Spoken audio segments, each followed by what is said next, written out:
We are gonna dance into the sea. All I want is you, you're my sherry. Never seen a girl that's so jolly. All I want is you, you're my sherry, my sherry. Oh, oh, oh.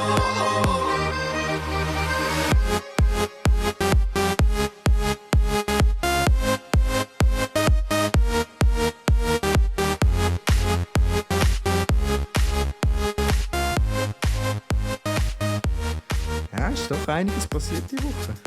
Ja, ja, wenn wir darüber reden. Oh mein Gott. Oh mein Gott. Unser kläglicher Versuch, etwas zu stillen. Ja, also vorne ist das gerade flüssig passiert. Ja. Aber ja.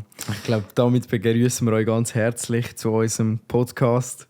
Pushcast in zum the house. Push, in the cast, Ja, Mann. in the house. Aber das ist ganz ein guter Ding. Da sehen wir gerade, dass wir schlechte Schauspieler wären. Darum müssen wir einfach real sein. Ja. Also darum, das, wo wir da ins Mic reindroppen, das ist einfach real. Das ist leider einfach Anders so. bringen wir es einfach nicht Vor allem an. leider ist es so. Alter. Sonst könntest du einfach sagen, nein, weißt du, das ist nur Unterhaltung. Sonst wären wir nicht mehr da, sondern in Hollywood. Vermutlich. Ja, vielleicht. Aber So. wenn wir gerade beim Stichwort, es ist viel passiert sind, was ist denn alles passiert? Ja, also wir können ja sonst mal grobpünktig die Punkte einfach aufzählen und dann ein bisschen, nachher ins Detail gehen. Ich weiß nicht. Das Resümee ziehen. Also was allgemein auf der Welt passiert ist, oder in meiner Gaming-Welt, die Woche sind mega viele Games released worden.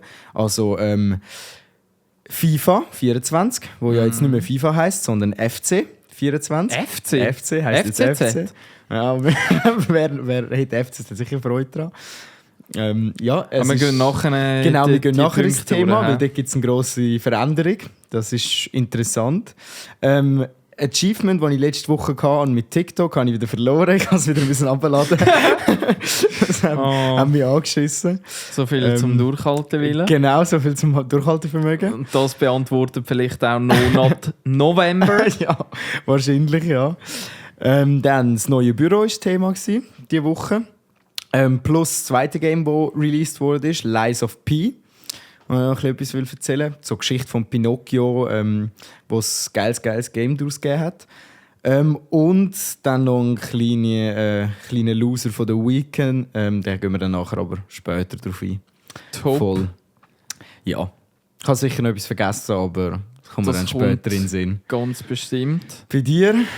Ja, auch bei mir diese Woche einiges auf dem Programm noch gestanden. Von letzter Woche eben so Buchhaltung-Thema. Dort habe ich ja letzte Woche schon ein bisschen ausgeholt, dass ich da mit der eidgenössischen Steuerverwaltung am Kriegen war und hin und her. Und wir haben jetzt das Kriegsbeil beilegen und Friedenspakt geschlossen. Genau, Friedenspfeife miteinander geraucht und jetzt läuft das alles wieder. Aber Stichwort Büro, Schlüsselübergabe, alles vermessen, alles ein bisschen planen und so. Und aber da so die Vorfreude, sobald dir der Schlüssel in die Hand gegeben wird, hat man einfach das Gefühl, zack, bumm, es muss alles sofort. Aber ja, das geht halt nicht einfach so schnell. Da merkt man, das Handy ist noch nicht auf lautlos. Das ist sehr professionell. Plotten. Das ist gestern bei mir auf dem Programm gestanden. Wir haben ja aus meiner Zeit, als ich in Hamburg war, habe ich mir dort einen Plotter gekauft. Und der Plotter kommt einfach sporadisch ab und zu zum Einsatz. Aber wenn man so Fenster oder Schaufenster muss beschriften. Genau. Sonntag, das hast du noch nicht angesprochen. Wir waren noch an einem Hockeymatch. Stimmt, genau. Das ist etwas von den Sachen, die ich vergessen habe. Aber ein ganz, ganz geiler Hockeymatch. Und also der Hockeymatch selber war eben wirklich ereignisreich gewesen, weil über das ganze Match hat es einfach 20 Goal gegeben. Mhm. Und die 20 sind alle für eine Gruppe gewesen. Ja, Spoiler Alert. Genau, das 20-0. Und da können wir nachher vielleicht auch noch mal drauf eingehen. Warum dass wir heute die Podcast-Folge auch ein bisschen früher aufnehmen. In ziemlich genau, warte mal, ja, 3,5 Stunden muss ich auf den Flughafen. Und dann gehe ich schnell auf Wien übers Wochenende. Meine Mami hat eben dieses Wochenende den 50. Geburtstag. Und dann gehen wir dort ein Wiener Schnitzel fressen. Oh ja, ich habe heute schon von deinem Wiener Schnitzel geträumt, wo wir im Büro waren. Geil. Das Wiener Schnitzel, das musst du für mich noch eins mitbestellen. Und Ja, unbedingt. Ja. Und das ist aber noch geil. Also nächste Woche kann ich dann mehr erzählen. Wir haben so ein paar Eckpunkte über das Wochenende. Und ich glaube, am Samstag oder am Sonntag am Abend sind wir so richtig wie das Schöne und das Biest an so einem Ball. Oha! So ein Bankett essen. So. Also ich stelle mir das halt wirklich wie im Film. Und Hey, dann so ein halt Schloss, noch wie. oder? Ja, also es ist wirklich immer ein Schloss. Aha. Und es gibt einen Dresscode und darum muss ich auch noch schöne Kleider mitnehmen und so richtig schickimicki. Das ist stabil, Alter. Und dann steigt mein Selbstwertgefühl. Dann sind wir gespannt, was du da erzählst, Alter. bin ich dann auch wirklich gespannt. Sonst habe ich nachher so ein paar Ausweichthemen, wenn wir nicht wissen, was erzählen. Aber jetzt noch schnell mein Frust von der Woche. Frust von der Woche. Und jetzt an alle Zuhörerinnen und Zuhörer, die sich überlegen, ein Bachelorstudium zu machen. Meine Damen und Herren und alles dazwischen. Ich habe gestern den Infoanlass für die Bachelorarbeit gehabt. Ich habe ja jetzt 3 Jahre von 4 habe ich durch. Und gestern hat es so ein Kick-Off-Meeting gegeben, um eben so den Rahmen von dieser Bachelorarbeit können zu setzen. Und Lago Mio, leck mir am Arsch, das ist einfach viel mehr, als dass ich mir das jemals in meinen kühnsten Träumen irgendwie hätte vorstellen können. Man muss fairerweise sagen, das Beispiel, das es gestern ein bisschen gezeigt haben, die Dozenten, das war eine Arbeit, die irgendwie mit 5,8 oder so abgeschlossen hat, wo ist von jemandem, der bei der UBS eine Arbeit gemacht hat und UBS intern den Innovation-Preis verleihen bekommen hat und so richtig top. Weil interne Preise zählen nicht. Wir könnten uns ja auch jeden Monat einfach einen Mitarbeiter des Monats ausstellen. Ja, im Büro haben wir noch Platz an der Wand. Aber das ist eine geile Idee. Dann können wir einfach für die letzten 3 Jahre kann jeder ein Jahr haben. Dann haben wir Mitarbeiter ein Jahr. Das wäre noch geil. Aber der SpongeBob, das ist ja auch so eine Szene beim SpongeBob. Der SpongeBob war in der Krosse Krabbe immer Mitarbeiter des Monats gewesen. Und dort sind dann halt irgendwie 500 Mal am SpongeBob sein Gesicht an einer Reihe. Und das wäre aber auch noch lustig, dass wenn 5 Mal der andere irgendwie ist das so nicht ist. die Folge, wo nachher der Patrick Burgerbrater und er macht ihm wieder Postenstreite. Und er will, oder es geht irgendwie darum, dass er immer wieder will, der Monatsking sein will. Ich bin jetzt nicht mehr sicher, ob es der Patrick oder ob es Sandy oder der Plankton oder sonst irgendjemand, aber der SpongeBob oder der Thaddeus natürlich. Ja. Aber der Platz, der wird am SpongeBob eben streitig gemacht. Das ist so, ja. Mag ich Das ist noch eine lustige Idee. Ja. Voll. Wäre noch witzig. Aber Bachelorarbeit und ich darf mich seelisch, geistig und hormonell einfach schon darauf vorbereiten, bis Ende Jahr ein Grobkonzept abzuliefern, wo schon das volle Programm, ich habe zum Glück schon eine Idee, über was dass ich meine Bachelorarbeit so schreiben will, aber bis Ende Jahr ein Grobkonzept mit Experten. Ich muss Experten schon kontaktieren und die müssen mir zusagen und das müssen ja irgendwie ein bisschen Experten sein, die halt wirklich Experten auf dem Fach sind. Und irgendwo sollte ich die schon mal kennengelernt haben und mich mit denen verstehen und die müssen dann auch noch Zeit haben und vor allem, wenn du gute Experten findest, das gibt immer gerade ein gutes Bild auf die ganze Arbeit. Das ist recht entscheidend, das ist noch krass. Aber das ist halt wirklich, wenn du ein Grobkonzept für etwas machst. Bei uns war das ähnlich. Du musst Themeneinreichung machen für die schriftliche Arbeit und du musst, blöd gesagt, wie schon mal deine ganze Thematik hast pitchen und du hast schon grob wissen, wie deine Story geht und alles, um überhaupt zu wissen, ob der Film funktioniert. Und dort war es auch gefühlt so, dass du schon alles eigentlich hast müssen fertig haben, bevor du hast können anfangen mit dem Projekt. Also du musst es ja nicht richtig fertig haben, aber du musst es zumindest wissen, wie das es in etwa nachher soll, in welche Richtung gehen. Und das ist schon hure hard. Und der Umfang von dieser Bachelorarbeit, das sind dann 70 Seiten, haben so als Richtmaß gestern in den Raum hineingeworfen. Und das Ding ist halt, da ist Quantität nicht gleich Qualität. Wenn du etwas in 2 Sätzen schreibst, aber in einem Satz komprimiert das Gleiche kannst du aussagen, dann sagt man, hey, schau, überflüssige Information, hättest du es anders, gibt Abzug. Ja. Das ist krass, finde ich vor allem. Und dann noch eben so der Informationsgehalt und dann trotzdem in diesen 70 Seiten irgendwie drinbleiben, aber überhaupt ein Thema finden, wo 70 Seiten kannst du darüber schreiben. Ich will sagen, also ich meine, das ist ja, du musst ja zuerst noch ein Thema haben, wo dir einen Stoff gibt für eben 70 Seiten, wo alle inhaltlich krass sind. Also da kannst du nicht auf der 50. Seite aufhören krass sein. So, das war es gewesen. Ja, nein. Bei Fragen oder Unklarheiten stehe ich Ihnen gerne zur Verfügung. Ja, aber das habe ich auch bei meinem Fachartikel brutal gemerkt. Und das sind ja viel weniger Seiten, es waren irgendwie 4 oder 3 gewesen. Aber dort war halt auch der Anspruch, dass nur schon diese Seiten zu füllen mit einem Thema, du hast nach einer halben Seite hast du die ganze Problematik in der Filmwelt erklärt. Da brauchst du nichts mehr. Und dann merkst du richtig, hey, shit, ich muss noch richtig viel lernen, erzählen, damit das richtig Fleisch im Knochen hat. Fleisch im Knochen, ja. Das ist schon...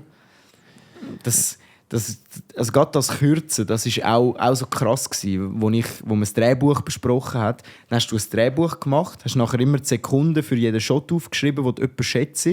Und dann hast du es angeschaut, jetzt haben wir so eine Übung gemacht im Unterricht. Hey, wir haben alle das Gefühl gehabt, ja, unsere Filme so in der Gruppe werden so 10 Minuten lang, die wir jetzt hier planen.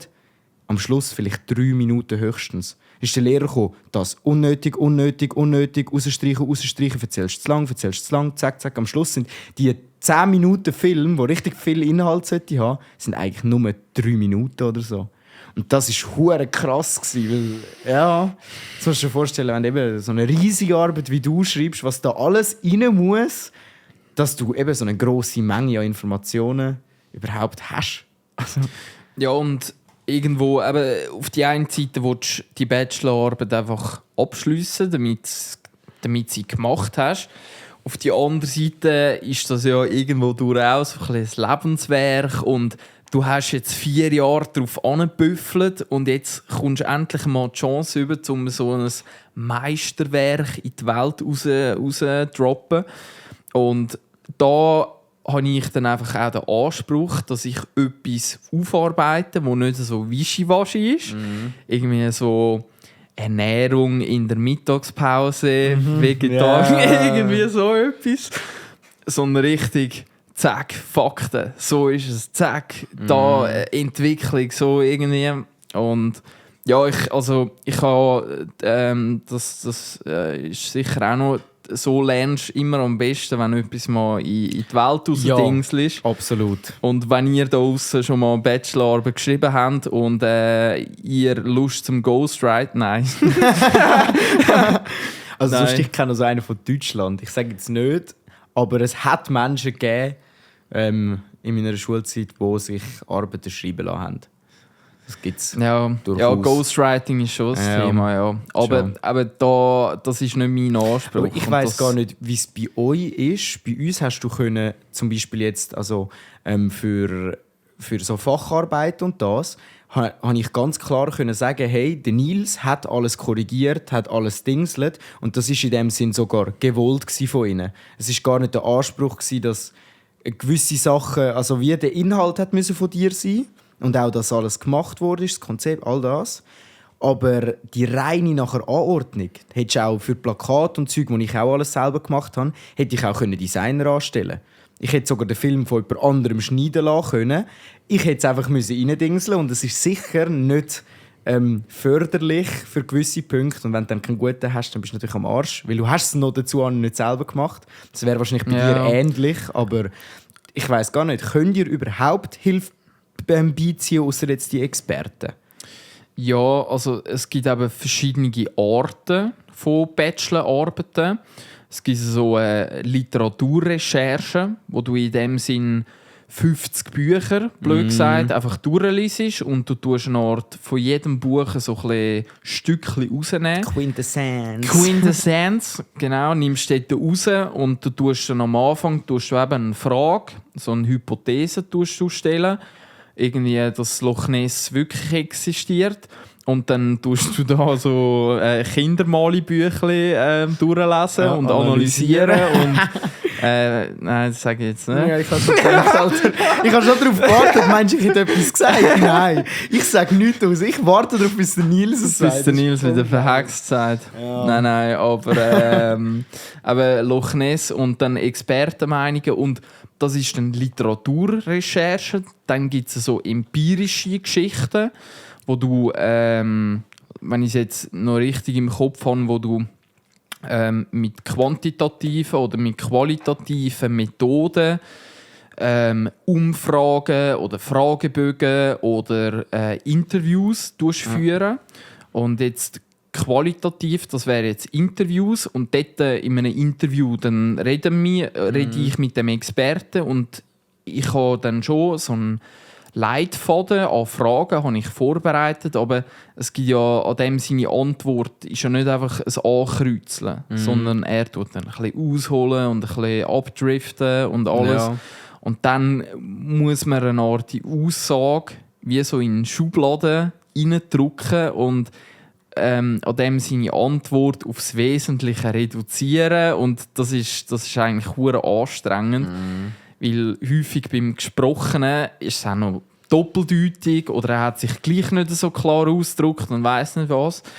Dafür beim Quantitativen, so Umfragen, Fragebögen, ist dann einfach der Anspruch, du brauchst 200 Leute, die deinen Fragebogen ausgefüllt haben. Ja. Und halt einfach 200 Leute aus dem Nichts raus so habe ich auch schon für Kollegen gemacht. so eine eigene Arbeit mit ausgefüllt. Voll, also eigentlich hast du überall geschissen. Aber ich habe mir schon so einen Übertitel, also das Titelblatt existiert in meinem Kopf oben schon. Geil. Und ich möchte meine Bachelorarbeit halt bestmöglich irgendwie auch mit meinem Beruf verbinden, dass da möglichst grosser Mehrwert daraus resultiert. Und der Obertitel ist eigentlich Design als strategischer Erfolgsfaktor. Sehr geil. Finde ich 4 sehr geil aneinandergereihte Wörter. Ja, und wenn die Frage beantwortet ist, dann gehen wir mit Eigengrau durch die Decke. Also, wenn du das herausfindest, dann schüsseln Büsch. Voll. Und dann so der Subheader. Also das ist jetzt vorne ist H1 im Web bei Webseiten gewesen, jetzt ist H3 oder so. Wie beeinflusst ein durchdachtes Designkonzept den Marktwert? Also das hat dann mehr mit so quantitativen Analysen, auch minimal statistisch. Ja, vor allem musst du ja dann auch zuerst noch angehen und sagen, was wird dann überhaupt, welcher Anteil kann überhaupt vom Design beeinflusst werden, weil es geht es geht noch viel vorne. Was ist überhaupt das Design? Was gehört alles dazu? Und das aufarbeiten, erklären, um jeden Leser quasi aufs gleiche Niveau bringen und dann tauchst du dann ab. Ja klar, aber das ist ja mehr, das sind Informationen, die gibt es schon. Die musst du wie einfach zeigen, damit auch die anderen alle auf dem Stand sind. Aber nachher die Arbeit ist eigentlich das Herausfinden, was ist genau Ding. Ich meine, auch da gibt es wahrscheinlich schon Studien und Sachen oder so, wo das analysiert wird. Aber das würde mich auch brutal interessieren, was da rauskommt. Weil, eben, wenn du rumschaust, das ist ja eigentlich, es geht ja mega auch in die Medienwelt rein. Also total einfach die Werbeindustrie. Und wenn das blöd gesagt mit 1 und 0 messbar wäre, dass man kann sagen, ein gutes Design hat gleich das, dann wäre es ja ganz eine andere Welt. Also eigentlich versuchst du ja da eine Gleichung zu machen in etwas, wo man wissen, dass es keine Gleichung kann geben. Also so nach dem Motto. Vielleicht ist das die Beantwortung von meiner Hypothese. Vielleicht. Also dass am Schluss eben geschrieben wird. Und das hat uns der ein Dozent auch schon als Tipp gegeben. Am Schluss sei es sinnvoll, quasi zum Schreiben, die Bachelorarbeit hat jetzt den und den Aspekt gar nicht behandelt. Ja. Mit den Resultaten, die jetzt aus dieser Arbeit hervorkommen, wird die Frage tendenziell eher so beantwortet. Aber Du tust eigentlich für eine nachfolgende Masterarbeit oder weiss nicht was, sollen die und die Aspekte noch weiter beleuchtet werden. Und dann hast du einfach an jedem Dozent sein Unterhöschen nass gemacht. Ja, und es ist natürlich also es ist auf die eine Seite für die breite Masse ist sie natürlich nachher nur noch halb so ausschlaggebend. Weil wenn sie alles beachten würde, dann wäre sie natürlich ultimativ. Für rein vom Schreiben macht es natürlich hure geil, weil du kannst sie in eine Richtung lenken, wo du willst gehen und das andere einfach außen vor lassen. Also nicht einfach, weil wenn es wichtig ist, dann nimmt man es ja mit rein. Aber so, das gibt einem ein bisschen die Freiheit, ein bisschen die Kontrolle über das Thema zu behalten, habe ich das Gefühl. Sonst bist du plötzlich irgendwo im Nichts und denkst, ja Scheiße, jetzt bin ich in der Farbwissenschaft, welche Farbe haben die Leute am liebsten? Farbbedeutung. Genau, so Sachen. Ja. Da kommst du ja dann in die Philosophie rein. Mit dem, wir wissen ja gar nicht, ob dein Rot nicht mein Grün ist und mein Grün einfach dein Rot. Und eigentlich, also es gibt gerade ganz, ganz spannende Sachen, wo ja eigentlich alles in die Frage noch reinkommt. Ja. Ja, das Aber du brauchst sie auch mit 70 Seiten. Also. ja, eben, und darum, ich habe so meine Schmetterlinge im Bauch sagen, hey, da ist genug Fleisch am Knochen. Ich muss schauen, dass ich so einen roten Faden durch alles durchziehen kann. Weil am Ende des Tages möchte ich eben beantworten, Erfolgsfaktoren von einem Design. Und irgendwo das ist dann im Grobkonzept, ich muss auch eine Zielleserschaft wählen ansprechen. Also ich will nicht, dass der Kinski-Gärtner, der einen schönen Schleckstängel sieht, dass der dann sagt, hey, der Schleckstängel ist besser, schöner. Sondern es ist eigentlich auch der Anspruch wie bei mir beim Fachartikel. Du hast es ja gemerkt bei meinem Lesen. Der Fachartikel ist gedacht für Leute, die sich alle schon auskennen mit der Thematik. Und wenn jede 0815-Person den lesen könnte, dann hast du etwas falsch gemacht. Und das wird wahrscheinlich in dem Fall bei dir ähnlich sein. Also wenn ich das lese und überall draus komme, dann stimmt etwas mit deiner Arbeit nicht. korrekt. So Also nach dem Motto. Genau, ich muss wie einen Schritt noch weiter retour gehen, dass also meine, so wie es jetzt in meinem Kopf oben aussieht, und es sieht hure unaufgeräumt in meinem Kopf im Moment, Alter, explodiert täglich, aber im Moment stelle ich mir das so vor, dass Entscheidungsträger in einem Unternehmen eigentlich meine Zielleserschaft ist. Ja. Also die etwas in einem Unternehmen können entscheiden, bewegen können, die sollen die Arbeit können lesen und sagen, oh shit, der Herr Kümin, das ist glaube ich ein geiler Sicht, der hat sich... Geht es um das mit dieser Arbeit? Bist du sicher? Bist du sicher? Der sieht noch gut aus und nein, der kommt raus und in einem zweiten Schritt dann halt auch vielleicht, wenn das am Schluss so Telefonnummern und nachher, ja. Also ist dann so. auch irgendwie gedacht, das irgendwie zu publizieren, oder? Also von meiner Seite definitiv. Ja, eben. Also, wie denn? Im Moment, also das wäre ein Thema für eigengrauen Blog auf der Webseite, dass ich eine Art so die Unterkapitel von meiner Arbeit, die ich schon erarbeitet habe, einfach in einem Blogpost so vielleicht nochmal ein bisschen vertiefter oder ein bisschen oberflächlicher, keine Ahnung, nochmal wie so auseinandernehmen und dann separiert so aufladen. Das könnte ich mir halt hure geil vorstellen. Und dann gibt es irgendwie einen Post, wo dann die gesamte Arbeit irgendwie ist voll. Ja, fix. Also Voll. das soll man dann, also wenn ich mir da verteile, so schon 70 Seiten schreibe und so, dann muss man aus diesen 70 Seiten etwas Etwas auch mehr etwas machen. rausspringen wie ein Bachelor. Ja, in so einem Scheiß, Alter. Sonst würde ich mir das nicht antun.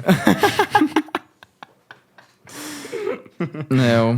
Aber ja, Das so erinnert viel mich zum ein bisschen Bachelor. wie bei uns, wo wir die Kurzfilm geplant haben und jeder gesagt hat, ja, wir gehen an das Festival, wir gehen in diese Zeitschrift, wir gehen dort und dort. Nicht ein einziger von unserer Klasse hat das gemacht.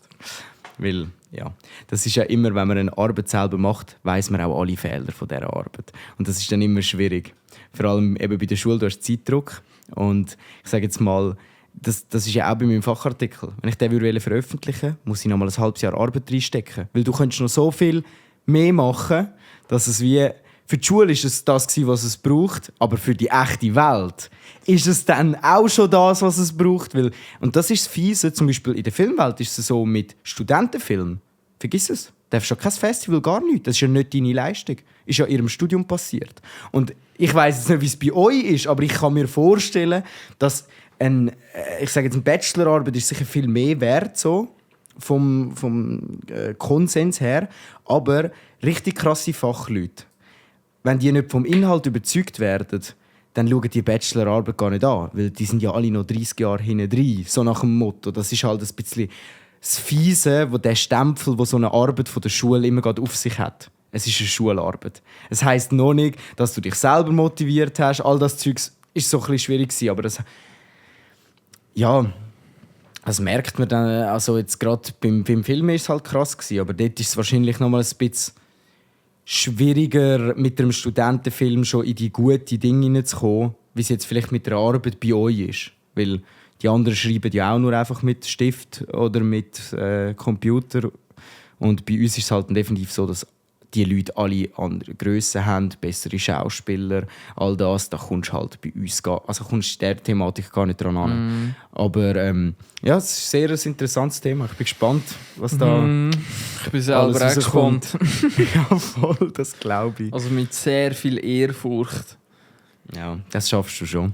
Ja, ich zweifle noch, aber irgendwie bringen wir das schon gebacken. Ja, das ist schon gut. Ein bisschen Zweifel ist schon gut. Voll. Aber du interessierst dich für das Thema, du hast im echten Leben eine Anwendung. Das heisst, so rein von außen ist das Projekt sicher schon mal an einem guten Ort, also es ist eine gute Ausgangslage. Weißt, wenn es jetzt ein Thema wäre, wo ich denke, hey, aber Nils, das hat sich ja nie interessiert, dann würde ich auch sagen, ja gut, aber ich weiss jetzt nicht, ob du nachher das fühlst. Nicht, weil man es nicht kann, sondern weil es einem nicht interessiert. Dann ist es eben schon schnell schwierig. Ja. Ist so, ja. Ich sehe all das links und rechts mit meinen Mitstudentinnen und Mitstudenten, dass die halt in ihrem gemachten Nestchen in der Firma drin hocken. Einfach jetzt ein bisschen hergesagt, ein Zahnrädchen in einem grossen Uhrwerk sind. Und die haben das einfach dort eingetrichtert bekommen.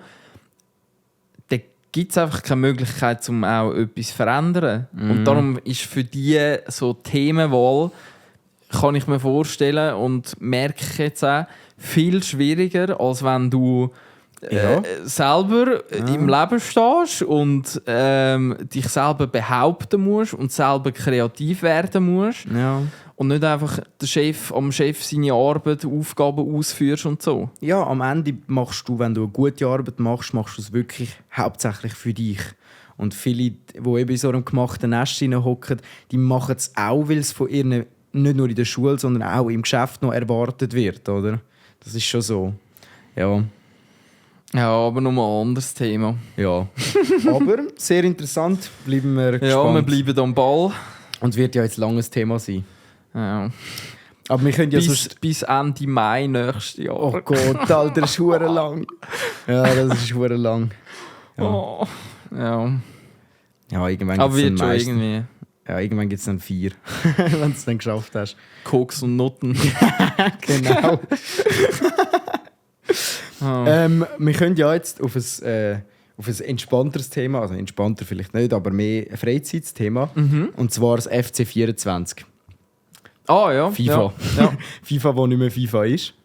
Also ein paar lustige Aspekte, bis wir als Hauptthema kommen.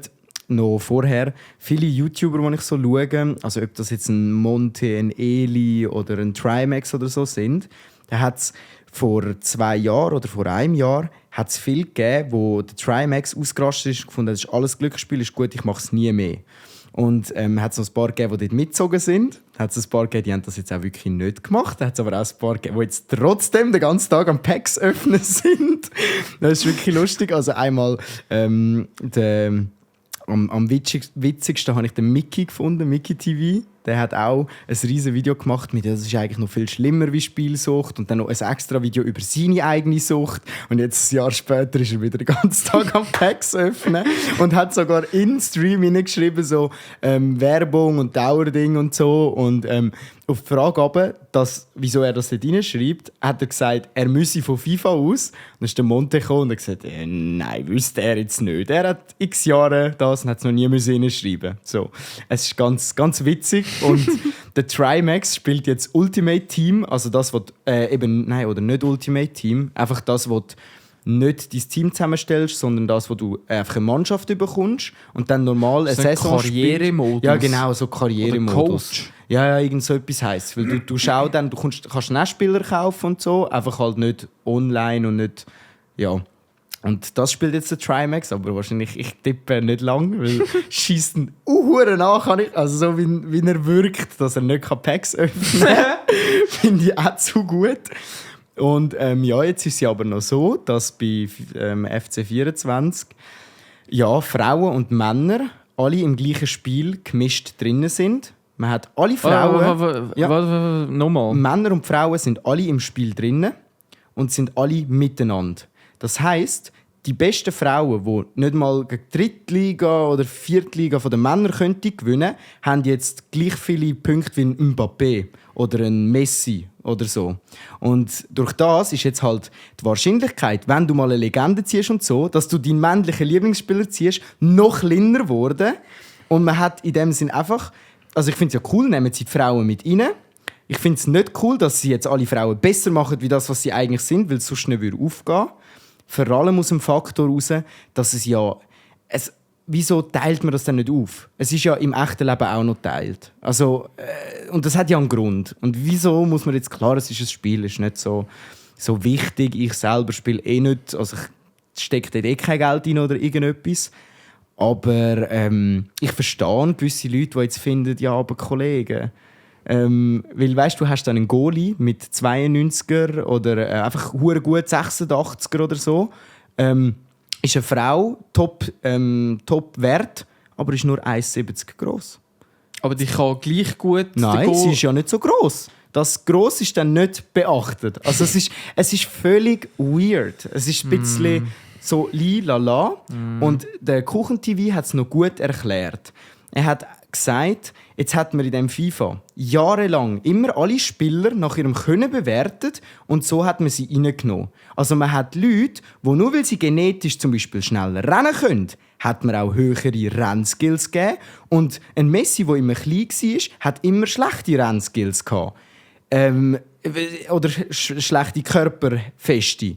Weil man muss ja man muss ja nicht angehen und sagen, ja, aber der Messi kann ja nichts dafür, dass er 1,70 ist. Den müssen wir jetzt auch so gut machen wie ein 1,90er. Hat man noch nie gemacht. Aber jetzt nehmen wir Frauen rein und tut eins auf, ja, wir müssen sie alle einfach viel besser machen und das miteinander reinmischen und so. Und es hat einfach ein bisschen jetzt klar, FIFA war nie realistisch gewesen, das ist auch nicht der Anspruch.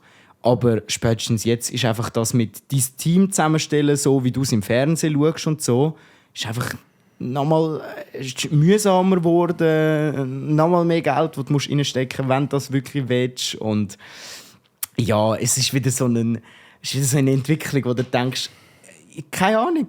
Hätte es nicht gebraucht. Nein, vor allem, sie haben ja alle reingemacht. Sie hätten ja ruhig können machen, zack, Frauenkarriere und Männerding, zum Beispiel. Nur wissen sie halt auch, wenn sie ein FIFA rausbringen für Männer und eins für Frauen, dass das für Frauen nicht verkauft wird. Wenn sie die Frauen nicht besser gemacht hätten, würde niemand die Frauen spielen. Also, sie wissen ja genau, was sie machen. Ja, es ist einfach ein bisschen schade. So, weil du kannst jetzt nicht mehr denken, ja, schau, der andere Spieler, der andere hat im Team die und die und die Person, ich weiss, was sie spielt. Nein, wir haben jetzt noch x spanische Frauen, die so gut sind wie keine Ahnung wer. Es ist einfach plötzlich schwierig geworden. Sie haben etwas gemischt, wo... Also ja... Finde ich ganz schwierig. Aber die Entwicklung ist ja richtig. Dass man Frauen auch in die Spiele reinbringt und alles, das ist total richtig. Das soll auch so sein. Und das, da spielen Frauen wahrscheinlich schon genug lang Fußball, dass die auch in so einem Spiel Platz finden. 100%. 100%. Aber das Ding ist dann eben, wenn man den Messi, den Cristiano Ronaldo und Ibrahimovic und alle grossen Fußballer, und das ist ja Sinn und Zweck von einem Spiel. Du hast für jeden Charakter hast du eine Nummer. Der hat 91er Score, der hat 93er Score, der hat einen 56er Score. Und aber in diesem Ultimate Team möchtest du deine besten Spieler ja zusammenstellen. Und dort hast du einfach die grössten Weltstars hast du in deinen 11. Und das ist krass. Und das ist geil. Und jetzt sind blöd gesagt einfach nochmal 20 neue Weltstars dazugekommen, die aber gar keine Weltstars sind, weil sie in der Realität nicht besser sind. Weil es auch gar nicht vergleichen sollst. Es muss nicht der Anspruch sein, eine Frau, dass sie so gut Fußball spielen muss wie ein Mann. Glaube ich aber auch nicht. Das darf nicht der Anspruch sein. Und das wird aber jetzt ein bisschen so suggeriert von FIFA. EA Sports. Cine Games. Ja, Mann, Alter. Zu gut. Es hat ja schon mehrmals... Ich würde da die Verantwortung oder die Schuld halt an EA in die Schuhe schieben. Ja. Also, es hat da auch schon mehrmals so die Vorwürfe gegeben, Stichwort Microtransactions. Das, also ich glaube, Star Wars hat es auch mal, Battlefront hat das, glaube ich, geheißen. Star Wars Battlefront. Und dort, das ist absolut, also es ist ein gutes Game gewesen, aber du hast es eigentlich nur können spielen, wenn du kleine Sachen amigs hast müssen, also wenn Geld ausgegeben hast. Ja. 3 Rappen hast du dir ein Item gepostet, damit du in diesem Bosskampf halt überlebt hast. Und ohne das bist du einfach immer gestorben. Ah, Scheiße. Und dann, aber du hast immer so kleine Microtransactions gehabt und am Ende des Tages hast du halt gleich irgendwie 15 Stutz liegen lassen. Und ich kann mir vorstellen, eine Behauptung, Vermutung, Unterstellung, dass EA halt sich gedacht hat, jetzt das Thema Packs öffnen bei FC, nicht mehr bei FIFA, bei FC. Wenn jetzt da die Wahrscheinlichkeit noch viel weniger ist, muss man ja noch viel mehr Geld liegen lassen, damit du trotzdem deinen Cristiano Ronaldo bekommst. Ja, ihnen spielt es totale Karte. Sie wissen auch, dass die meisten Leute, die FIFA spielen, die Frauen dort nicht wollen. Das wissen die ganz genau. Und darum ist es auch ein bisschen wack, wie sie es gemacht haben. Weil eben, dass man die Spiele auch mit Frauen hat, ist ja geil. Soll man ja auch machen. Das stört gar nicht. Finde ich sogar cool. Vor allem gibt es ja auch Sportarten, wo Frauen besser sind. Also, du kannst bei jedem Spiel, keine Ahnung, ich weiss gerade auch nicht, welche Sportart, aber es gibt Sportarten, wo Frauen auch unglaublich elite sind. Ja, so. ja. Oder aber auch dann und dort ergibt es einfach keinen Sinn, weil viele haben gesagt, ja, man soll es nicht so ernst nehmen, weil FIFA ist ja noch nie realistisch gewesen. Und der eine hat es dann mit Black Ops verglichen, wo ja auch nie realistisch war und nicht der Anspruch. Und für mich ist es aber halt einfach persönlich etwas anderes. Weil das eine Spiel tut eine komplett realitätsferne Sache darstellen und das andere Spiel geht um eine Sportart, die weltweit mega bekannt ist, mit den echten Spielern drin, mit allem. Hat für mich schon einen anderen Anspruch, an ein bisschen näher an der Realität zu sein, wie jetzt so andere Spiele es haben. Ja. Also, aber ich glaube, soweit ich weiss, zum Beispiel Leichtathletik ist ja ein Thema, wo Frauen absolut überlegen sind den Männern. Also, Männer sind schon auch krass, aber Frauen gefühlsmässig sind 10-mal krasser, wenn du denen zuschaust, was die für Saltos in der Luft oben machen und so. Ja, und ich glaube, man darf auch da dazu sagen, wenn eine Frau einfach im Schnitt sich Sachen antrainiert, die krass sind, dann ist es schon fast eher eine spezielle Leistung, dass sie das geschafft hat. Also eher im Sinn von, wenn eine Frau so weit raufkommt im Spitzensport, dann muss sie eine ganz krasse Kriegerin sein. Beim Mann natürlich auch, aber beim Mann habe ich schon weniger das Gefühl. So. Beim Mann ist schon mehr so ein bisschen gegeben, weißt du, wie ich meine? So, von der Muskelmasse und gewisse Sachen. Und darum ist es eigentlich genau das Blöde, wenn wir hingehen und sagen, deine richtige Leistung ist, die müssen wir jetzt die wir faken, wie wenn es nicht so wäre, damit du mitspielen kannst. Das ist doch ein drittes Gesicht. Weil, egal wie gut sie wären, die Frauen, die leiden jetzt eigentlich darunter, dass sie es cool finden, natürlich in ihrem Spiel zu sein, aber dass jetzt jeder keinen Bock mehr hat auf sie. Anstatt dass man es von Anfang an geteilt hat und am Anfang halt weniger Leute, die Frauen spielen, hat, aber dafür tut sich das langsam die Leute angewöhnen und irgendwann spielen gewisse Leute das FIFA, andere spielen das FIFA. Aber nein, ja. Ich glaube, mit dem Approach jetzt, wie es gemacht wird, läuft es eben genau darauf raus, dass viel mehr Hass gegen weibliche Charaktere in diesem Spiel geschürt wird, anstatt eben eine Koexistenz anzustreben. Also wenn das ein Move ist für die Frauen, dann ist es ein schlechter Move, weil er hilft den Frauen gar nicht. Er macht die Akzeptanz kleiner. Eben, also hätte es einfach getrennt. Wäre jeder am Reden von «Hey krass, sie haben ein neues Ding gemacht» oder «Spielst du das?» oder «Nein, spielst du es nicht», wäre vielleicht zuerst auch ein Running Gag. Aber es hat für mich aus meinem Ding viel mehr Potenzial. Ja, und in den allermeisten Spielen, also Pokémon, du hast gerade so ein schönes Pokémon, der andere hat das Pokémon-T-Shirt an. Yes. Bei jedem Spiel, wo du am Anfang so deinen Character-Editor hast, tust du ja entscheiden, bist du eine Frau oder ein Mann. Und ich glaube, so der Splitscreen, wenn der Loading-Screen bei FIFA kommt, kannst du entscheiden, spielst du mit Männern oder mit Frauen. Zum Beispiel. Fertig. Zum Beispiel, ja. Du Ganz spielst einfach. In der Frauenwelt und dort unter den Frauen können die Zahlen wieder tipptopp funktionieren. Und bei den Männern funktionieren die Zahlen tipptopp. Und du könntest sogar die genau gleichen Wertbemessungen nehmen wie bei den Männern. Nur ist dann bei den Frauen halt ein 74 eines der besten. Also es würde eigentlich es wäre eine super coole Sache. Ich glaube, wir müssen mal zu EA Consulting machen. Ich bin mir ziemlich 600 sicher, Franken in der Stunde verlangen. Ja, die werden auch über das geredet haben, die Möglichkeit. Die werden nicht... Also, weißt du, das sind ja so viele Leute, die in so einer Entscheidung mit involviert sind. Ich kann mir nicht vorstellen, dass ganz YouTube Deutschland und wir alle einfach die Idee haben und sie haben die Idee nicht gehabt. Sie haben die Idee schon gehabt, aber sie werden sie bewusst nicht gewählt haben. Also, eben, du musst schon davon ausgehen, dass das, was sie gemacht haben, bewusst gemacht haben. Sonst kannst du sie ja nicht kritisieren. Ja, und jedes FIFA laufen ja hunderte Millionen Entwicklungskosten und alles Programmieren so rein. Darum... Ja, schwierig. Also und ich finde es schade. Ich finde es auch schade. Und eben bei ganz, ganz vielen Games, wie du gesagt hast, kann man Charakter auswählen und es kommt gar nicht darauf an. Also es ist in der Game-Welt eigentlich nie eine Frage gewesen, bist du eine Frau oder ein Mann? Das ist nur, weil wir jetzt uns in einem Spiel begeben, wo eigentlich die Statistiken aus dem echten Leben gezogen werden.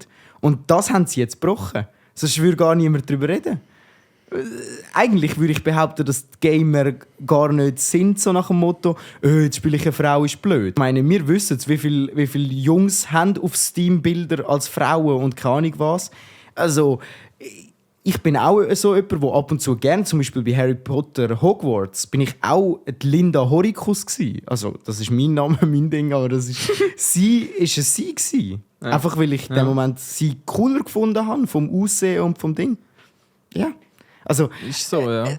Es ist wie schon. Oder bei Mario Kart, da kommt es ja 0, gar nicht drauf an. Und dort bist du mal Daisy und Peach und dann mal der Mario. Und der Knochentrocken und Copa und wer gibt's alles? Ist ja scheißegal. Und das haben sie halt bei FIFA auch machen. Sie haben auch wollen, dass es den Leuten egal ist. Es sind ja die gleichen Skills. Aber der funktioniert doch nicht, wenn es darum geht, Karten zu sammeln. Naja. Also am Ende ist es ja eigentlich ein Sammelspiel. Du sammelst dein Team. Bei Mario Kart sind es halt wirklich fiktive Charaktere. Und da ist es ein Cristiano Ronaldo, der auf dem Platz steht und keine Ahnung, wie viel Goal schiesst. Und jetzt ist der Cristiano Ronaldo halt gleich gut wie eine Frau aus der x-ten Liga, wo keine Ahnung, Also schon aus der spanischen Nazi, aber es ist halt etwas anderes, ob du aus der Frauen-Nazi bist oder der Männer-Nazi. Das war so ein 9-Gag-Meme mal. Hat jetzt aber nicht mit Männern und Frauen zu tun, sondern Männer haben gegen Kinder gespielt. Also so schätzungsweise 9-Jährige. Und das ist so, kennst du noch Takeshis Castle? Ja. Ja, das war so gut gewesen, So eine Alter. geile Sendung. Aber Habe ich früher so gerne geschaut. Und ich habe gerade letztens im YouTube haben sie die hochgeladen. Göttlich. Takeshis Castle. Haben wir immer in der Skiferie geschaut, Alter. Ich weiss auch nicht wieso. Und als ich das Meme eben gesehen habe, ist mir auch das wieder in den Sinn gekommen. Und dort haben sie, glaube ich, also 5 oder 6 professionelle Fußballspieler. Ist per Zufall eben auch in Japan gewesen. Und dann 5 oder 6 professionelle Fußballspieler gegen 100 Kinder. 100 Kinder Wow. sind auf der anderen Fußballhälfte gestanden und 5 Männer. Und danach haben die halt ein paar Pässchen gespielt. Und die Kinder die sind halt wie ein Herde. Ja. Einfach am Ball nachgesäckelt. Und danach ist der Ball zuerst zu den Verteidiger der Professionellen. Danach hat es eine Flanke gegeben. Ja. Führen und irgendein Kind war am Pennen, ist halt kein Offside gewesen. Und im Goal sind irgendwie 10 Kinder gestanden. Und aber kannst du einfach nicht miteinander vergleichen. Ja. 100 Kinder gegen 5 Männer. Keine Chance. Willst du mir jetzt sagen, Frauen spielen so gut Nein, Fußball? aber und das habe ich ganz am Anfang gesagt, darum das habe kannst du ich's nicht jetzt noch miteinander mal- vergleichen. Nein, natürlich nicht. Aber es geht genau in diese Richtung. Und wäre ja auch schade, wenn wir jetzt den Kindern sagen, hey, aber ihr müsst auch so gut sein. Das Kind kann ja gar nicht dafür. Ja, und genau so ist es eigentlich. Ja. Ja. Da sind wir wie der Monte, der hat ja mal Frauen und Hunde verglichen. So ein ungeschicktes Ding hat er gesagt, ja weißt, Frauen sind wie Hunde. Und das ist ihm noch jahrelang nachgehängt. Also das hängt ihm jetzt noch nachher. Aber er hat natürlich ein gutes Ding. Er wollte damit sagen, wenn du lieb bist zu einem Tier, dann kommt das Tier auch gern zu dir. Wenn du nicht lieb bist, dann natürlich nicht. Also eigentlich er hat einfach ein dummes Beispiel. Ja, und wenn du halt genau das Schnipseli dann so rauscuttest und dann auf TikTok. Ja. Ja, kann. Und darum muss man den Pushcast auch von Anfang bis Schluss hören. Ja. Sonst checkst du Nein. nicht, was wir meinen. Gut, auch dann, ich weiß nicht. Und ich glaube, grösstenteils kann man unsere Gedankengänge schon verstehen. Ich denke es schon. Sonst, ja. Wir erklären es auch eine Stunde. Also.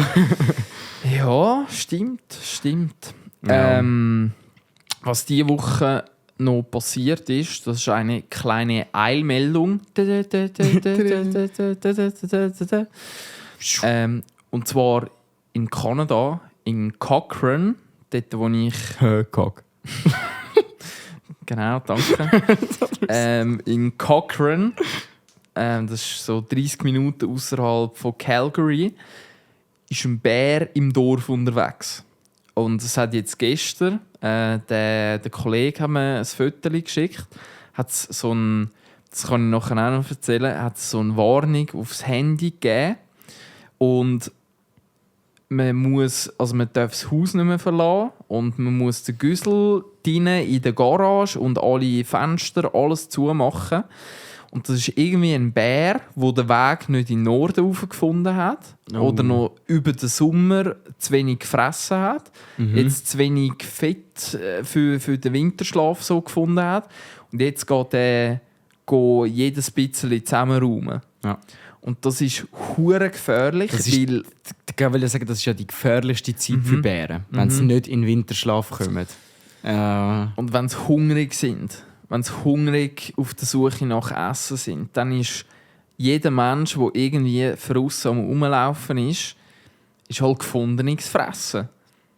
Ja, so was ich gehört habe, würde ein Bär auch dann nicht einen Mensch als Essen anschauen.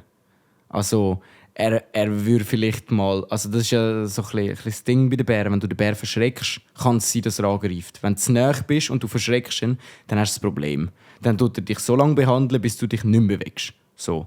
Aber wenn du von weitem bist und der Bär dich sieht und weiss, dass du dort bist, dann will er ja eigentlich nichts von dir. Also selbst wenn er hungrig ist, so wie ich es verstanden habe, ist er wegen dem nicht ungefährlich. Eben, du kannst ihn immer noch verschrecken, du kannst ihm immer noch zu nahe kommen und ich denke, genau darum dürfen sie auch nicht mehr auf die Straße, oder?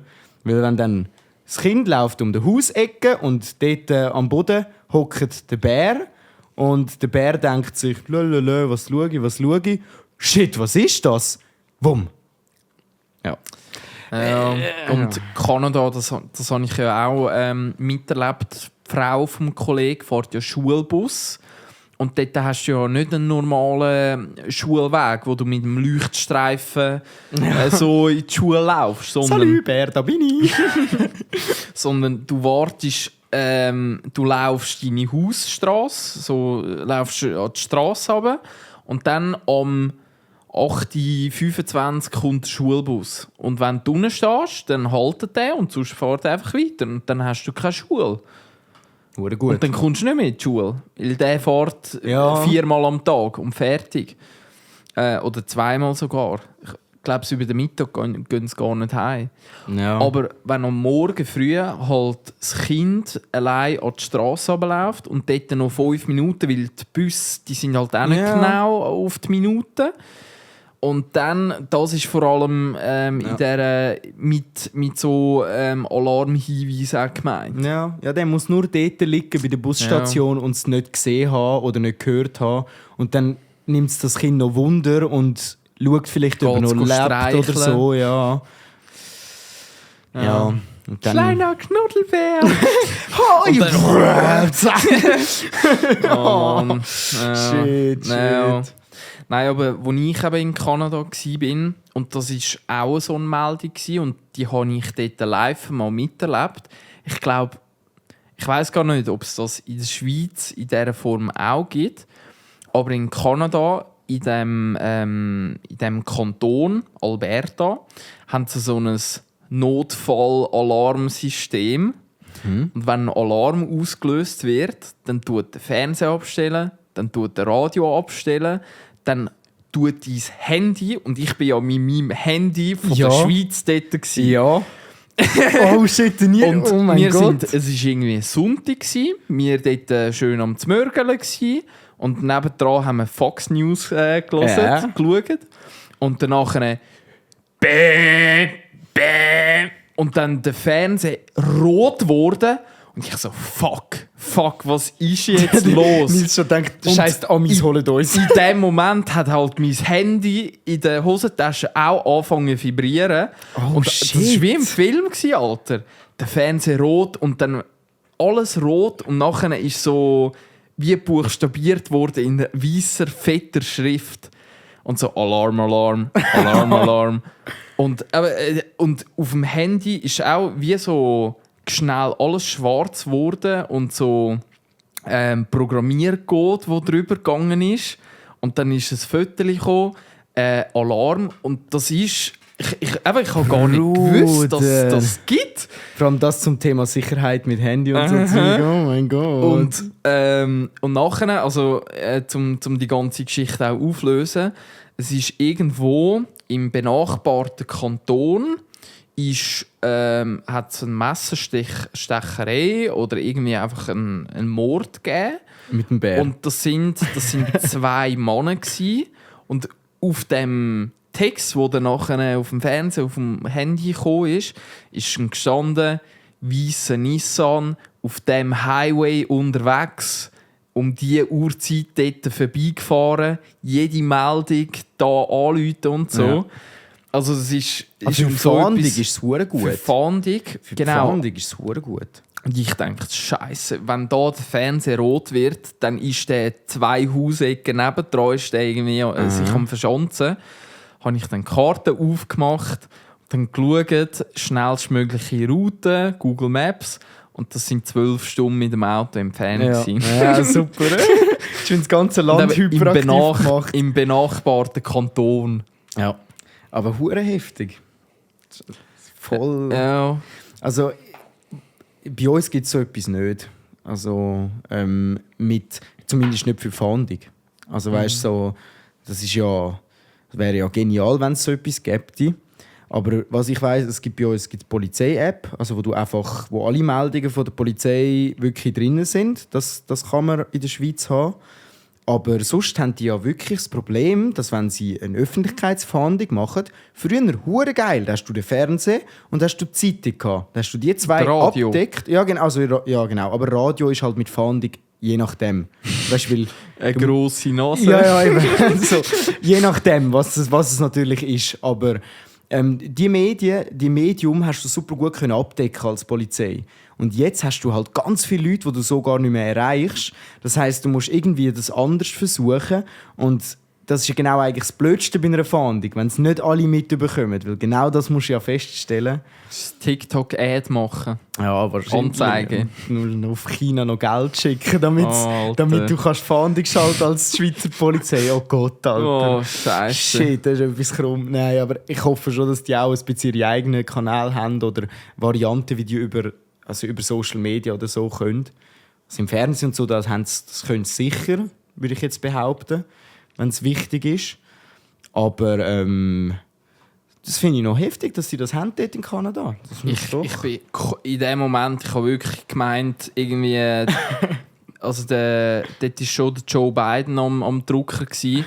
Der hat dort auf den roten Knopf gedrückt, der hat es einfach nicht mehr gecheckt und jetzt ist es einfach passiert. Der Bruder ist eingeschlafen und mit der Nase auf dem Knopf gelandet. Aha.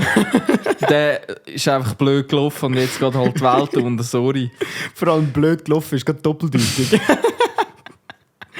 Ja, Oh ja. Mann. Ja, und darum, ja, es ist ein Bär in Cochrane unterwegs. Krass. Voll. Das Handy rot blinkt. Ja, eben so Meldungen werden, ich glaube, das kannst du geografisch schon noch so eingrenzen. Das kann ich mir auch vorstellen. Kann ich mir gut vorstellen. Aber wenn so ein Alarm kommt, dann bist du um 2 Uhr morgens stehst im Nest Ja, und du musst zuerst mal Beruhigungstabletten und einen Schluck aus dem Flachmann nehmen, damit du irgendwie wieder in die normale Welt runterkommst. Ja. Heftiges Erlebnis, aber mega spannend. Ja, spannend, voll. Krass. Was noch, ja, etwas ganz Kleines, ich weiss nicht, so Thema Möbel. Ich habe diese Woche haben wir noch einen Kollegen noch ein Angebot gemacht für Büromöbel. So. Sind aber komplett ungeeignet. Ja. Also ausgesehen. Ja. Richtig schicke, schöne Möbel. Kosten haben ursprünglich auch mal das Vermögen gekostet. Jetzt nur noch ein kleines, oder? Und jetzt einfach noch ein kleines Vermögen. Aber das Ding mit Möbel, ich weiss nicht, was deine Einstellung so zum Möbel spezifisch ist. Ja. Das gewisse brauchst du halt, aber ich weiss nicht. Also ich finde es einfach nicht schön. Also, es kommt darauf an, eben, wenn du es brauchst, ist immer gut. Aber ich persönlich habe in meiner Wohnung oder in meinem Ort, wo ich bin, einfach immer irgendwelche Möbel genommen. Die es halt gerade gegeben hat, die ich irgendwo bekommen habe oder irgendetwas. Also bei mir ist kein Möbel aufeinander abgepasst oder so. Ja. Von dem her, Möbel ja, braucht es manchmal, aber in meiner Welt total irrelevant. Ja. Ja. Weiß nicht. Ich finde vor allem der Fakt, wenn du ein Möbel kaufst und dann irgendwann ist, warum auch immer nicht mehr brauchst, du wirst die Möbel fast nicht mehr los. Mhm. Also selbst wenn du es für 1 Stutz ins Ricardo rein tust, wenn es einfach so ein 0815 Nachttischchen oder so irgendetwas ist, kannst du gerade in die Verbrennungsanlage geben. Und das ist eigentlich verdammt krass. Ja, ich glaube, da gibt es eben auch schon eine Grenze, dass es Möbel sind für viele Leute zu privat oder zu wichtig, um sie nicht neu zu posten. Also, du willst nicht unbedingt, wenn du jetzt irgendwo neu einziehst, willst du eigentlich das nehmen, was du genau willst. Und wenn du nicht gerade wenig Geld hast, dann gehst du gar nicht dort hin. Das ist eben schon so ein Ding. So ein bisschen ein Luxusthema. Ja. Das haben sie im gemischten Sack, wo ja jetzt wieder gestartet ist, haben sie auch, wo sie immer mal wieder draufkommen, auf Sachen, die zu intim sind zum Teilen. Zum Beispiel ein TÜV-Helm. Ist etwas, das man zwar teilt, wenn jemand einen Kollegen hat, immer hinten drauf, aber eigentlich ist ein TÜV-Helm zu intim zum Teilen. Es ist völlig weird, es ist völlig scheiße eigentlich in so einem verschwitzten Helm von jemand anderem drinnen zu sein. Und das habe ich noch ein lustiges Ding gefunden, weil das kannst du mit allem Möglichen das machen. Es gibt Sachen, die man zwar teilt, aber eigentlich sind sie zu privat zum Teilen. Und das ist noch interessant, ja. Also spätestens, ich bin nach dem KV, hat es eine Abschlussreise gegeben. Ich weiß gar nicht, ob ich das Hast du schon mal erzählt, habe ja. ich schon mal Ja, ja. angesprochen. SCI, Jose Napa. Genau. Und dort war es einfach so, wo wir angekommen sind in Zypern, ist mein scheiß Koffer nicht mitgekommen. Mit dem Flug. Ah, was? Und dann bin ich einfach irgendwie 2'000, 3'000 Kilometer entfernt von meinem scheiß Koffer gsi. Und der ist den ersten Tag, 2 später angekommen. Und ich habe nichts. Oh nein. Ich habe gar nicht. Also schon Handgepäck, aber im Ja. Handgepäck halt ein Laptop und so Sachen. Aber kein Zahnbürstchen, keine Zahnpasta, nichts für die Linsen und so Sachen. Und ich bin einfach gearscht gewesen. Keine neue, Scheisse. frische Unterhose, gar nichts. Zahnbürstchen. Alles. Ich ha gar nichts gehabt. Und dann hat halt auch der Homie, also, hey, merci, gerne mal, hat der Homie einfach seinen Koffer aufgemacht und gesagt, bedien dich. Und dann bin ich halt einen Tag, 2 mit seinen Unterhosen und mit seinen Badhosen und also in so einem... Man macht's, aber es war weird gewesen. Ja, also spätestens, wenn es ein Brauch die Unterhose war, dann wäre es hure weird gewesen. Er hat Aber- gesagt, hey, kein Problem, du kannst das haben, was ich gestern angehabt habe. Ja, aber Ja, also in der Pfadi weiss ich auch noch, wir haben mal auf so Vorreise, wo wir gegangen sind, einfach 2-3 Tage, haben wir auch mal gesagt, das Zahnbürstchen können wir auch miteinander eins mitnehmen.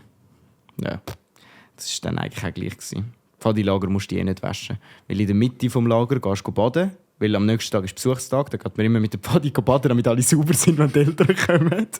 Und ja, dann musst du wieder eine Woche nicht waschen. Und von dem her war es dann dort eh nicht so ein Thema gewesen. Aber sonst ist das wirklich etwas, wenn nicht Notfall ist, so machst du das eigentlich nicht. Also, ich weiss nicht, die Frauen sind da vielleicht eher so das Ding, darf ich noch dein Kleidchen anziehen? Ja, darfst du meins haben, ich ziehe es anders an. So, bei my uns, God. Bei uns wäre das nicht, hey, dein T-Shirt hure geil, darf ich heute Abend dein T-Shirt anlegen? So, nein, Digga, das ist mein T-Shirt, nimm dein eigenes T-Shirt. Auch wenn es mich nicht stören würde. So. Ja, Also, ja. haben wir auch schon ganz selten, wenn wir in Goa ausgegangen oder so gegangen sind und coole T-Shirts gehabt hast, dass du so ein bisschen miteinander Tauschhandel. geschaut hast. Ja, genau. Also einfach so ein bisschen, nicht einmal gehandelt, sondern einfach ein bisschen für den Abend, weil ja, dass es so ein bisschen verkleidungsmässig ist. Aber sonst, darum haben wir in unserem Trinkspiel so eine Karte drin. genau. Also ich glaube, dort ist das letzte Mal bei uns Thema gewesen. Ja. Kleider tauschen. Ja, voll.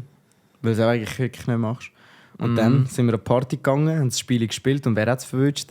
Mich! Und wer ist plötzlich in einer Stube mit 10 wildfremden Leuten in Strümpfli und Ding gehockt? Also es sind ja praktisch alles ausschließlich Stimmt, es waren Ladies eigentlich gewesen. alles Ladies gewesen, nur wir 2 und noch 2, 3 andere Schwänze. Ja, Ja. Alles, ist inter- alles VGs. alles Pflegerinnen Fahrgäste. gewesen. Ja. Hätten wir am liebsten das Bein gebrochen. So, oh, ich brauche Hilfe, hat jemand da? Kann mich jemand helfen? versorgen? Ich brauche Hilfe. Da tut es weh, nein, noch ein bisschen weiter oben. Ja, wenn wir, Wenn wir gerade wenn wir gerade beim Thema Thema sind. Thema Duschen. Oh wir ja, jetzt schon haben wir das 2 letzte Mal. Ja, Podcasts scheisse. andingselt. Stimmt. Und ich habe gedacht, wenn ich es jetzt nicht sage, dann kommen wir nie drauf. Stimmt, ja. Haben wir es auch wieder voll Jetzt- rausgeschoben. Ja, und vor allem haben wir jetzt schon irgendwie ein Thema, das eigentlich gar nicht so gross ist, schon so lange vorgeschoben, dass es mir mega gross vorkommt. Ja, ich weiss gar nicht, was der ausschlaggebende Dings war. Der Aufhänger war, glaube ich, so nach dem Motto, ich bin jemand, der sehr gerne duschen und ich bin auch, ich habe auch so also spezielle Eigenheiten beim Duschen. So, So Das ist ein bisschen der Baderitual-mässig. Ja, so ein bisschen, das war so ein bisschen der Aufhänger gewesen. Also zum Beispiel, als ich bei meiner jetzigen Wohnung eingezogen bin, hat es von der Frau von meinem Mitbewohner hat's noch so einen Stuhl gehabt, um in der Dusche gewaschen werden, wenn von der Pflegepersonal Dings ist. Und so ein Stuhl in der Dusche. Heger ist das Legende. Und da hat sich bei mir der Ding angefangen, dass ich Also hure ein Stuhl gern- ist aus mehreren Gründen eine Legende in der Dusche. Ja. ja. Und dann habe ich angefangen mit der Zeit halt einfach so wie zu chillen beim Duschen. Und jetzt, wir haben den Stuhl habe ich nicht mehr in der Dusche drin, aber ich hocke auch einfach gerne am Boden. Und hocke dort und ein bisschen Wasser. Klar, ich weiss, Wasserverschwendung, dies und das. Aber ich mache es ja nicht stundenlang oder irgendetwas. Aber das sind so 5 Minuten, wo ich richtig in mich hineinkehren kann. Und letztes Mal haben wir es ja darüber gehabt, über so eben, wenn es einem schlecht geht. Und wenn es mir sehr schlecht geht duschen und in die Dusche reinhocken, am Boden, Augen zumachen, spüren, wie sich das Wasser auf dich runterfällt und dann die Gedankenbubble machen. Das Mindmap, das ich letztes Mal beschrieben habe, das ist für mich der wohltuendste Moment, wenn es ein Scheiß ist. Und so bin ich aufs Duschen gekommen. Weil es würde mich doch wundern, ob andere Leute auch so Freude am Duschen haben oder auch einfach am liebsten würde ich in so einer Dusche leben. Also wenn das geht, einfach rein chillen, Alter. Und die ganze Zeit nackt und Wasser. Also ich weiss nicht, wenn es dich nicht auflösen würde, es wäre so schön. Irgendwann nur noch ein paar Augen rumschwimmen. So 2 Goldfischchen. Genau. Also bei mir so uhrzeittechnisch. Ich gehe immer am Abend duschen. Am Morgen kann ich nie duschen. Wenn ich am Morgen dusche, ist der ganze Tag irgendwie versaut. Das geht bei mir nicht. Also allerhöchstens, wenn ich am Morgen Sport oder sonst etwas gemacht habe, geschwitzt habe oder ich mich einfach dreckig fühle, danach kann das funktionieren, aber ich fühle mich dann auch irgendwie keine Ahnung, wie man das Gefühl nach dem Duschen beschreibt. Aber so ein bisschen so ausgelaugt. Nein, eher ausgelaugt. Bei dir, ja. Also eher so eine Anstrengung. Und darum, wenn ich dusche, dann vor dem ins Bett gehen. Aha. Dass ich dann eigentlich nach dem Duschen gar einschlafen kann. Aha. Und anders kann das nicht funktionieren bei mir. Hure spannend. Das geht nur am Abend. Krass. Also bei mir wirklich 180 Grad gekehrt. Ich gehe auch nicht jeden Morgen duschen, aber zum Beispiel, wenn ich jetzt mit Personen arbeite, wie wenn ich im Restaurant arbeite, dann ich muss am Morgen duschen, sonst fühle ich mich nicht frisch und nicht ready für den Day. Und gerade wenn ich früh aufstehen muss, dann ist Duschen das, was mich überhaupt erst richtig wecken tut und wach macht. Also das ist oft, wenn ich aufwache, denke ich, scheißegal, egal wie verpeilt jetzt gerade bist, nach dem Duschen ist gut. Und das ist lustig, dass es für dich genau das Umgekehrte ist. Ja. Weil ich fühle das, was du sagst, schon auch, gerade als ich im Gartenbau war. Wenn du im Gartenbau arbeiten, dann musst du nicht am Morgen duschen. Dann duschst du, wenn du heimkommst. So, vom Ding her, weil du einfach wirklich dreckig bist und sonst nicht ins Bett hineinlegst oder dich wirklich dreckig fühlst.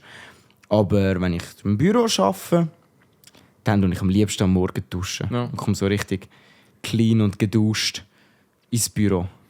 Aber ich habe auch, das ist nicht am letzten Ort, sondern am vorletzten Ort, wo ich gewohnt habe, hatte ich auch einen Stuhl in der Dusche gehabt, weil das Haus, das ist eine Art mal ein Saunahäuschen gsi, wo für ältere Menschen auch für ältere Menschen konzipiert worden ist.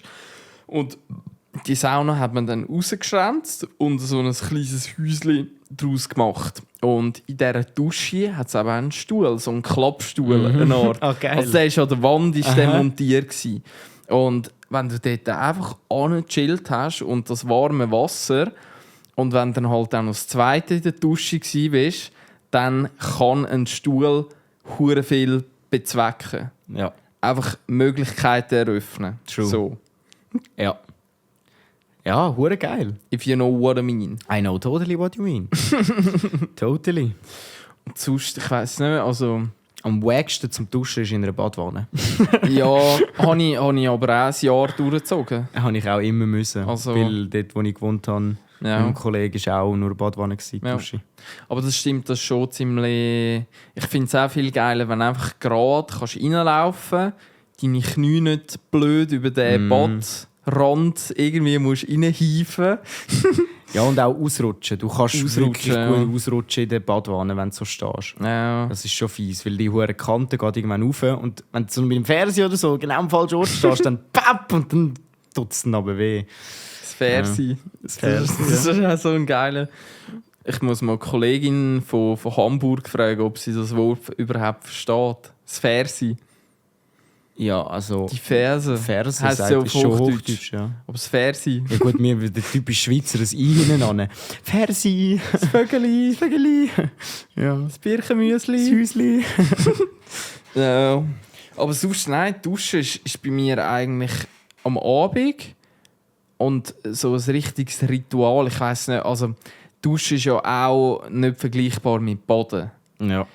Und ich habe auch schon Leute gesehen, die da so Kerzen anzünden und Öl und so Orchideenblüten ins Wasser hineinlegen und so einen Bodensprudel-Böllen ins Wasser. Ja, ich glaube, da kann man Leute definieren und sagen Frauen ab 50. Mit Also einer wenn du das auch Kuscheldecke. schon gemacht hast, wo gerade zuhörst, dann bist du eine Frau ab 50. Vermutlich. Vermutlich. Nein, Oder aber du tust dich als so eine identifizieren. ich muss durchaus sagen, habe ich auch schon gemacht. Nicht mit Kerzchen. Ich habe andere Sachen angezündet. Aber so in die Badwanne rein chillaxen mit dem Handy und so und dort ein bisschen Filmchen schauen. Und, also jetzt habe ich das Filmchen, ist ein bisschen blöd gewesen. Aber das Lie. Ja, das ist jetzt, aber wenn man sagt Film schauen, dann hättest du wirklich gemeint, ich schaue einen Ja. Film. Wenn ich sage Filmchen schauen, dann meint Ja. jeder, ich schaue Pornos. Das ist auch geil eigentlich. Ja, lustig. Ja, und das war schon so hure gechillt gewesen. Das Einzige, die Brust schaut, ist dann bei mir manchmal so aus dem Wasser. Und wenn ich so gelegen bin, das war in der Zeit, wo ich in der Wohnung reingeraucht habe. Und ja, wenn ich dann so in der Badwanne gelegen bin oder halt auch im Bett und dann manchmal ist der Glut runtergefallen, ich habe auf meinem ganzen Brustkorb, ich habe überall Brandys, weil ich einfach so full im Bett gelegen bin und reingepafft habe. Oh, Mann. Der Ex-Freundin und in der Badwanne und so. Aber überall immer Brand. Oh je. Dingli gehabt. Weil wenn es so die Brust runter ist, ist es scheiße. Also, ja. Ja. Ich glaube, bei mir würde es eher so einen Waldbrand entfachen. Ja, nein, die sicher schmürzelt, ja, das ist okay. Ja. Von der Glut zumindest. Ja, ich glaube nicht, dass es dort ganz schnell wusch macht Nee. und dann ist die ganze Brustbehaarung irgendwie. Ich glaube, wenn so freie Haare am Kopf oder so, lange Haare, dann kann es schon sein, dass es eine Stichflamme gibt. Aber sonst... In der Badwanne Stichflamme. Ja. Ja, hast du dich umkehren, über das Kerzchen kommen? Wusch. Wusch. Alter, du Wild. bist Water and Fireman in einem, Alter. Ja. Avatar, Herr der vier Elemente. So in der Badwanne, so längst so drüber, nachher brennt der Tar, Feuer, nachher gehst du auf die Fresse, Luft, nachher unten im Wasser, Wasser, Erde, geht die Decke auf dich, aber Feineli vorbei. Ja, oh mein Gott. Avatar. Ja. Der Herr Ja. der vier Elemente. Es sollte ja jetzt auch das Game rauskommen. Das Game. Das Game, Weil er ja. ist ja schon in echt verfilmt worden. Das ist er schon mal, ja. Ja. Aber das Game soll jetzt rauskommen. Auch Open World und so. Das wäre noch geil. Also ich bin gespannt. Ja. Bin gespannt. Spannend. Ja. Dort habe ich immer das grosse Wollmammut. Ja, der Momo. Abba. Aber, ja oder genau. so und heisst Momo ist das Äffli, er. Ja, glaub ich, genau, gewesen. der so fliegen kann. Ja. Ja. Aber der grosse, den habe ich immer, Abba habe ich Ja, immer geil Abba. gefunden. Super Trupp. Ja. Ja, der ja. Abba. Ja, Duschen. Duschen. Haben wir das abgehakt? Ich würde schon sagen, ich meine, Duschen ist ein interessantes Thema, aber Das letzte Mal, als ich gebadet habe, das war glaube ich vor 1,5 Jahren. So bei mir Ja. die Heime jetzt gsi. Dort ist es mir einfach komplett dreckig gegangen. Ich war krank gsi und ich habe irgendwie, ich bin dann glaube ich 3 Stunden in der Badwanne einfach verchillt am Rumfaulen gsi. Und ich habe es einfach nicht gecheckt. Ich habe Ja. es komplett nicht gecheckt, aber es hat gut getan. voll. Ich glaube, Einfach so baden die tue ich auch äußere fast Wärme. nur, wenn ich krank bin. Eigentlich. Weil irgendwie sonst ist mir Baden wie zu ungeschwind. Es ist viel zu langweilig. Es ist so. Aber mein Allein? letztes Mal baden ist auch ja, allein. Aber auch alleine ist Duschen besser.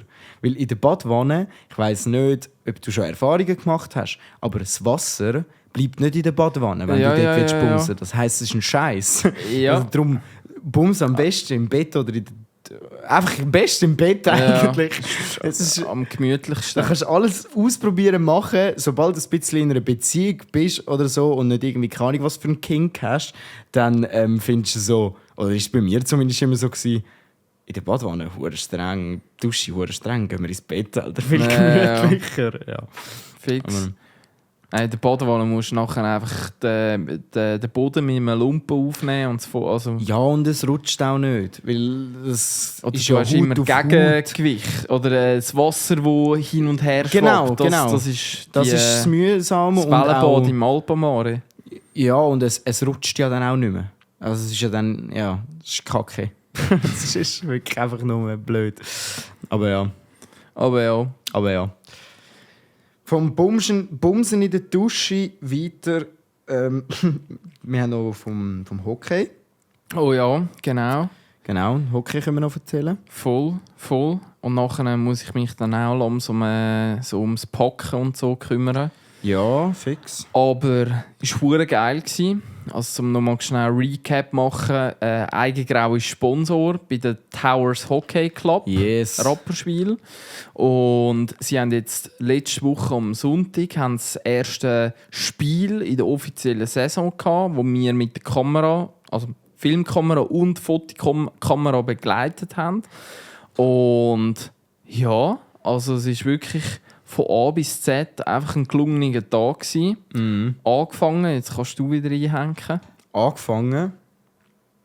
Ich weiss jetzt nicht, wie es angefangen hat. Angefangen hat es, dass du mich abgeholt hast bei mir daheim. Weil ich am Abend einfach noch etwas getrunken habe. Stimmt, so. ja. Also so hat es angefangen. Und nachher weiss ich gar nicht, was wir noch gemacht haben. Wir haben ziemlich bald dann los müssen eigentlich.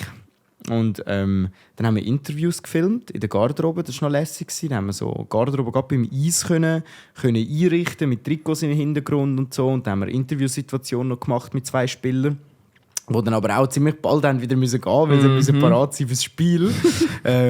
Ja. Und nachher haben wir das ganze Team von Garderobe von Anfang bis Schluss im Spiel begleitet und eben sie haben 20-0 haben die anderen runtergelassen. Anders kann man es gar nicht sagen, die haben es wirklich einfach vernichtet.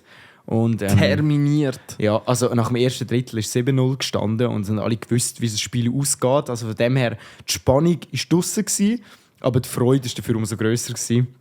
Und ja, hat hure Freude gemacht. Auch so beim Jubel, was nachher gejubelt haben und wir noch aufs Eis hinten reingerannt sind und so mit den Kameras auf dem Eis. Es war wirklich lustig. Lässige Erfahrung. Sie haben, ich weiss, welches Lied haben sie als Torjubel? Mann, ich habe es irgendwie auf der Zunge, aber es kommt mir gerade nicht in den Sinn. So ein bisschen eben ein freches Lied, das die anderen so ein bisschen hops nimmt. Ah ja. Aber ich weiß nicht mehr, das. weiss auch Also nicht. kennen tut man es, wenn man das hört, aber.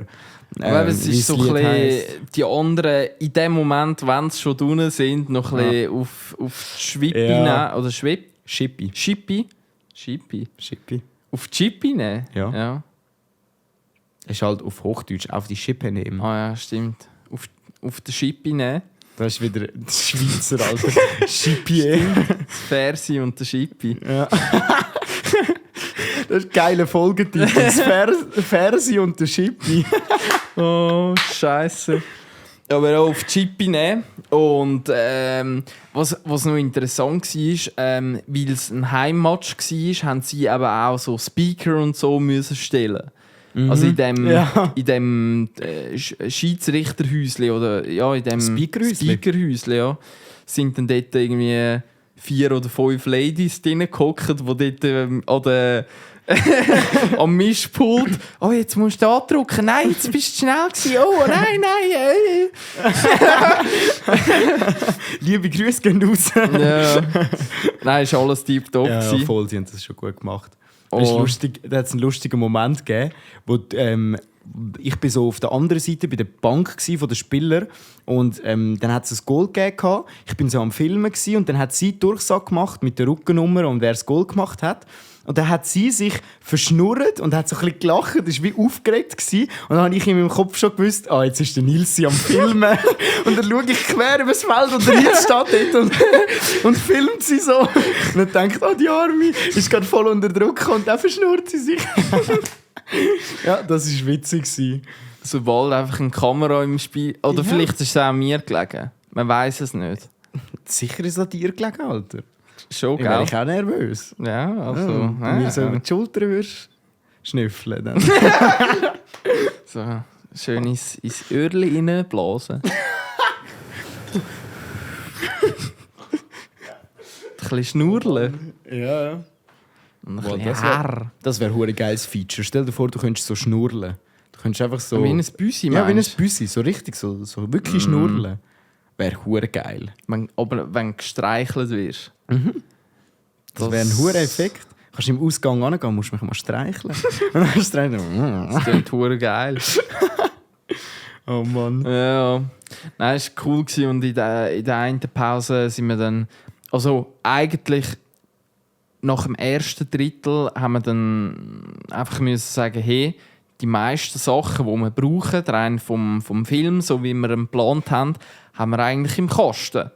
Und jetzt geht es mehr darum, noch ein bisschen safer und wenn irgendetwas Krasses passiert, dass wir ready sind.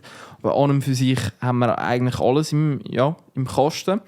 Und dann ist eine Kreativität gekommen. Ich bin auf die andere Seite und dort ist einfach niemand gehockt. Und dann vor allen Leuten habe ich noch ein bisschen den Kasper gemacht. Irgendwie, Ja, das ist hure witzig. das war hure lustig. Es war halt geil, weil die Tribüne im Stadion haben nur auf der einen Seite offen gehabt. Also offen war alles, aber nur auf einer Seite sind die Leute gehockt. Und dann ist eigentlich die ganze Stadionfläche auf der gegenüberliegenden Seite leer gewesen. Und ich habe dann mit dem 100 mm übergefilmt und so die Sitzbänke von weitem, die halt leer waren. Und der Nils ist dann übergelaufen und hat dort dann ist so ein bisschen durchs Bild gesäckelt, hat ein bisschen Figurettchen gemacht in der Pause und alle Leute können zuschauen. Aber Beste Werbung. Beste Werbung. Beste Werbung Beste für uns. Werbung. Voll. Ja. Ja, total funny gewesen. Hat Spass gemacht. Voll. Ja, auch so dort halt ums Eis schlawenzeln und ein bisschen rumsäckeln. Das ist einfach schon geil. So kannst du voll im Team dabei sein und ja, hat Spass gemacht, hure Hype. Ja, und der Spirit von diesen Jungs, der ist einfach unglaublich krass. Ja, mega. Das war so heftig. Die sind ja, es ist 19:0 gestanden. Und es war noch 2 Minuten oder so auf der Uhr. Und dann ist gerade so, der eine ist gerade rausgekommen und er geht schon durch die wechseln ja die ganze Zeit beim Hockey. Und dann sind es gerade so wieder ein Wechsel gewesen. Es sind 2 rausgekommen und der eine vorausgelaufen, Kopf am Schütteln. Jungs, 20 muss an. Und ich nur dachte, jo, ihr räumt die 19:0 ab und der ist dort. Ja, dann muss es 20 noch an. Also die Motivation, die Jungs haben, ist genial. Es ist wirklich genial. Ja. Die Gewinnermentalität. Ist so, ja. Ja, wirklich Bock gemacht. Voll. Ja, wir können noch als Abschluss noch den Knecht, also das Opfer von der Week. Das ist Hast du eins? Ja, ich habe nur ganz einen kurzen. Einfach, ich habe ja eben TikTok wieder runtergeladen. Dann bin ich auf TikTok draufgegangen. Und das Erste, was ich gesehen auf TikTok, ist ein Ausschnitt aus dem Stream von Gabirano, wie er mitten in der Nacht einen auf NPC macht, so wie wir ja die Folge hatten. Und halt am Umschreien ist, weil einer viel gespendet hat. Und dann ist seine Mom reingekommen und hat ihn auf Französisch zusammengeschissen und hat ihm gesagt, er soll mal arbeiten gehen und so. Und, ja, und er hat dann so ganz verwirrt und so ausgesehen, wie wenn er keine Ahnung was intus hätte. Also mit aufgerissenen Augen ist er dann so vorne zu der Kamera und so zu Mami, ich bin am Arbeiten. Und ja, für mich absolut Knecht von der Woche. Ja. Wie dass man das anbringt, von so einer krassen Karriereaussicht. Er ist ja wirklich der Influencer, einer der ersten gewesen, der die Schweiz hatte, mit seinen alten Facebook-Videos. Ja, er hat es wirklich angebracht, durch dass er jeden Scheiß mitmacht und jedes Ding, dass er irgendwie das verloren hat. Das ist mega schade. Ich finde ihn immer noch ein mega geiler Sieg. Ich durfte ihn ja auch mal kennenlernen, weil wir mal ein Doku für ihn gedreht haben, wo wir ja am Schluss dann nicht veröffentlichen durften. Lull. ja, gedreht ist sie auf jeden Fall geworden. Und dort sind wir auch bei ihm gewesen, mega bodenständige, auch der Kiko, der dabei ist, auch mega bodenständige Dudes, mit denen schön dort am Chillen gewesen. Und weiter ins Detail dürfen wir gar nicht gehen, aber ganz gemütliche Jungs. Und darum umso komischer für mich, dass so, also weißt, wenn er einfach ein Double wäre, wäre es mir gleich. Aber so, wo ich ihn eigentlich sympathisch finde, habe ich es verdammt schade gefunden, das zu sehen.